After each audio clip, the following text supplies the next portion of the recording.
करता है तो उसके बाद क्या आप कॉन्स्टिट्यूशन मानेंगे या फिर अपनी ही रूल बुक मानेंगे? कि मुसलमान यूसीसी को क्यों मना कर रहे हैं? तो सबसे पहली बात ये कि आपके मजहब के अंदर ये इजाज़त है कि आप अपनी मजहबी किताबों में तब्दीली कर सकते हैं, लेकिन हमारे मजहब में ये इजाज़त नहीं है। क्यों? 20 करोड़ मुसलमान अपना फिक्स डिपॉजिट बंद कर दे, क्योंकि शरिया में इंटरेस्ट लेना मना है।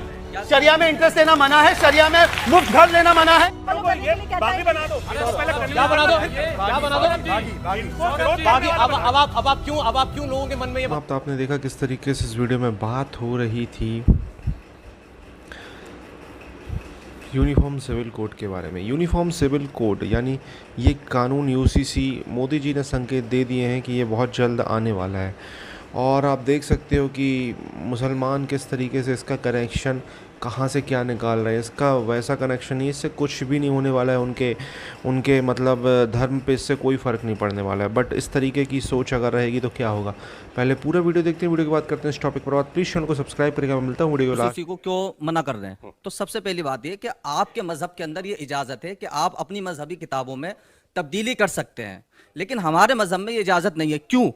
आप इनसे मैं पूछना चाहता हूँ, इन खातून से। आपसे मजहब का मतलब क्या है? मेरा मतलब आप क्या कहना चाहते हैं? मैं आपसे पूछना चाहता हूँ, कुरान को आप खुदा की सच्ची किताब मानती हैं? बिल्कुल मानती हूँ। मानती है? उसका हर एक हर्फ सच्चा है, मानती हैं आप? बिल्कुल मानती हूँ। ठीक है। कुरान में अल्लाह ताला ने कहा है कि ला तब्दील लिकलिमातिल्लाह, कि मेरे अहकाम में कमी और ज्यादती नहीं हो सकती, बदले नहीं जा सकते। एक मिनट, अल्लाह ने खुद कहा कि मेरे अहकाम में तब्दीली नहीं हो सकती, तो हम नहीं कर सकते। अच्छा ठीक है, आप तब्दीली नहीं कर सकते, ये अल्लाह का फरमान है ना।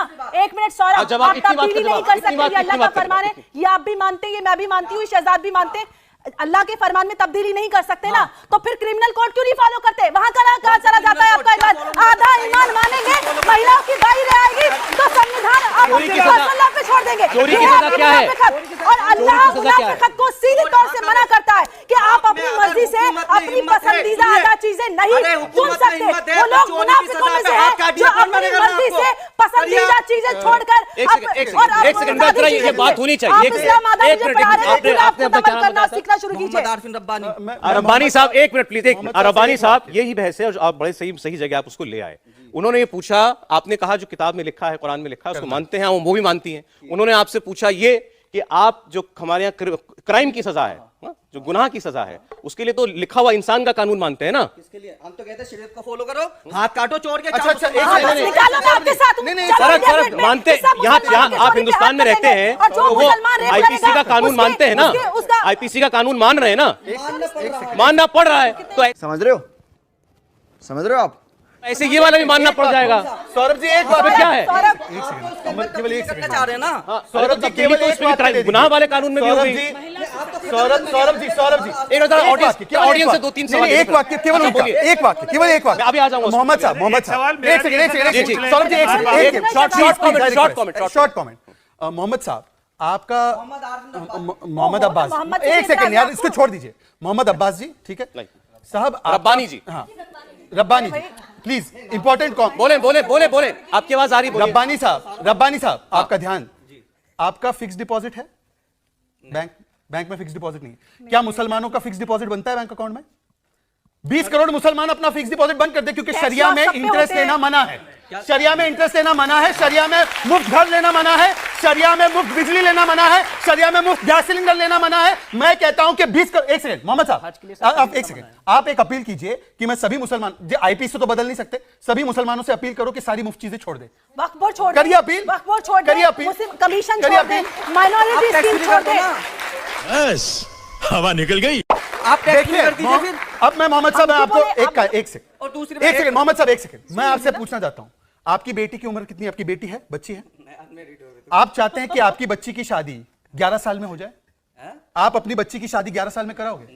नहीं कराओगे? एक मिनट, तो मैं वो कह रहा हूं कि अगर इस पे कानून बन जाए कि यदि कोई जबरन करा दे तो उसको सजा हो, तो उसमें क्या गलत है? सुनिए आप, और आप इसके मसाइल के धर्म का सर्टिफिकेट क्यों बोल रहे हैं मजहब की बात पर? सुनिए, अगर आप 11 साल का जिक्र करेंगे ना, फिर मेरे पास भी जवाब है। वहां पे 6 का और 15 का मामला, वहां पे सजा होती है। अगर वो करते तो सजा है, यहाँ पे सजा नहीं, संरक्षण। देखिए यही अंतर है, वहां पर सजा है, यहाँ पर संरक्षण है। पर मैं मोहम्मद साहब एक और सवाल, कानून ऊपर, संविधान ऊपर या शरिया? आप एक बात ठीक है, संविधान बहुत ऊपर अच्छा या शरिया, क्योंकि उसी कुरान पाक में लिखा है कि जो मुल्क का कानून है उसको आपको फॉलो करना है। कहाँ संविधान लिखा? ऊपर रिफरेंस दीजिए। आपने सौरभ जी से रेफरेंस कैसे दीजिए पूछ ना। लिया? मतलब मैं आपके लिए किताब देश को ही का फॉलो कानून करूंगा। मानना हमारी जरूरी नहीं किताब है। कॉन्स्टिट्यूशन है। कुरान में नहीं लिखा है तो देश का कानून मानना जरूरी नहीं है। दोनों कानून मानेंगे, लेकिन आप ये कहें कि इसको आप कोई खत्म मेहरबानी तो नहीं कर खत्म रहे हो सकता ना। कानून पालन हम करके अब- मेहरबानी नहीं कर रहे। चलिए, जहां चलिए, अफगानिस्तान चलिए, देख लीजिए, ठीक, देख लीजिए टर्की, अच्छा, एक देख मिनट, लीजिए कुछ और सूडान, comment देख लीजिए पाकिस्तान। जरा यहाँ पर कोई मेहरबानी नहीं कर रहे आप। मैडम सर मेरा एक सवाल है कि जैसे मुसलमान अगर कोई लड़का रेप करता है तो उसके बाद क्या आप कॉन्स्टिट्यूशन मानेंगे या फिर अपनी ही रूल बुक मानेंगे? ये तो फिर बहुत बड़ा प्रॉब्लम हो जाएगा। कॉन्स्टिट्यूशन बहुत बड़ा प्रॉब्लम हो जाएगा अगर ये मानने लगे तो। क्रिमिनल एक्ट है, क्राइम में सबका एक है। नहीं नहीं, पर शरिया के हिसाब से सजा क्या है बताओ? शरिया में सजा क्या है वो बताओ? यार, अब इसके पे कुछ कहना चाहती प्लीज हूँ। बोलिए। बलात्कार में शरिया पे अगर सजा क्या है? लोकतंत्र है तो वहां पर शरिया क्या कहता है, इस्लाम क्या कहता है? इस्लाम कहता है कि अगर लोकतंत्र है तो वहां पे आपको वहीं के कानून मानने पड़ेंगे, चाहे क्रिमिनल कोड हो या फिर आप सिविल लॉज की बात करें। तो ये यहाँ पे आधा इस्लाम मानते हैं, जैसे कि मैंने भाई साहब के सवाल के जवाब में दिया था। ये अब बताइए क्यों पर्सनल लॉज के नाम पर महिलाओं के अधिकारों का हनन, उससे दुकानें चलती हैं all India Muslim personal law board चलती है, जहां पर करोड़ों की फंडिंग होती है और उनको पॉलिटिकल माइलेज भी मिलती है। अब जरा जवाब सुन लीजिए। देखिए, ये बिल्कुल सही कह रही हैं कि हमारा इस्लाम ये कहता है जिस मुल्क में रहते हो उसका कानून मानो।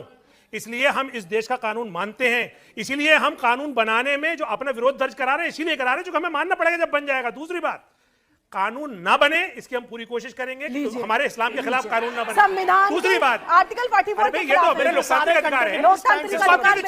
आप कानूनन कोशिश करेंगे ना कि कानून ना बने। ये कोशिश कानूनन ही होगी ना। बिना कोई लॉजिक के। लेकिन अगर इनका ये मानना है कि अगर देश शरीयत लागू कर ले तो हम सबसे ज्यादा खुश हो जाएंगे। चोरी की सजा अगर हाथ काटना हो जाए तो हम सब खुश हो जाएंगे और चोरी खत्म हो जाएगी। आप अब एक कुतर्क कर रहे हैं, उनका तो आपने उसका जवाब नहीं दिया। सवाल हुआ था भाई क्रिमिनल कोड मानते हैं, ऐसे पर्सनल कोड आ जाएगा, उसको मानने में क्या दिक्कत है? आधा इस्लाम मानते हैं, पूरा मानिए फिर, या फिर पूरा यहाँ का मानिए। देखिए, जितने भी हमारे संविधान ने हमें यह अधिकार दिया है कि हम अपना मजहबी कानून माने। वही संविधान कह रहा है कि यूसीसी आ जाए, वही संविधान कह रहा है। नहीं, वही संविधान कह रहा है। डॉक्टर भीमराव अम्बेडकर साहब ने कहा था कि तुम ऐसा मत कर देना कि धारा 44 के चक्कर में मुसलमानों को ये बागी बना दो। क्या बना दो? अब आप क्यों लोगों के मन में ये डालना चाह रहे हैं कि बागी भी होना है? अभी किसी को बागी नहीं होना है। केवल एक दोनों भाइयों केवल एक वाक्य। चलिए बाकी सब छोड़ दीजिए, यूसीसी तो बहुत लंबी कहानी हो गई। जो चीज मुस्लिम देशों में भी परमिट नहीं है और जो सुप्रीम कोर्ट संविधान के तहत कहती है 3 तलाक खत्म करो, उसका भी इन्होंने विरोध किया। उस पर भी बागी बन गए ये लोग। बताइए, 3 तलाक का कानून सुप्रीम कोर्ट ने बोला 50 मुस्लिम देश में बैन है, फिर भी उसको लागू करने के लिए ये लोग खड़े थे। एक पैसे बताओ। देखिए, कोई देश में कानून बन रहा है, उसका संवैधानिक तरीके से विरोध करना कानून के दायरे में रहकर आपका अधिकार है, आप जरूर कीजिए। फिर आपने ये भी कहा अगर कानून। तो दोस्तों, शहजाद पूनावाला खुद एक मुसलमान है और किस तरीके से, अंबर जैदी भी मुस्लिम है, किस तरीके से उन्होंने यूनिफॉर्म सिविल कोड पर क्या क्या बातें कही हैं। और मैं याद करना चाहता हूँ तारिक फ़तेह, स्वर्गीय तारिक फ़तेह जी को, जिन्होंने अपना अंतिम संस्कार हिंदू रीति रिवाज से कराया है। आप समझ जाए कि वो मुस्लिम पैदा हुए थे और उन्होंने बोला था कि यूनिफॉर्म सिविल कोड, उनकी एक बहुत इच्छा थी कि भारत में यूनिफॉर्म सिविल कोड आए। तो स्वर्गीय तारिक फ़तेह जी की इच्छा मुझे लगता है बहुत जल्द पूरी होने वाली है। और आपको क्या कहना है कमेंट में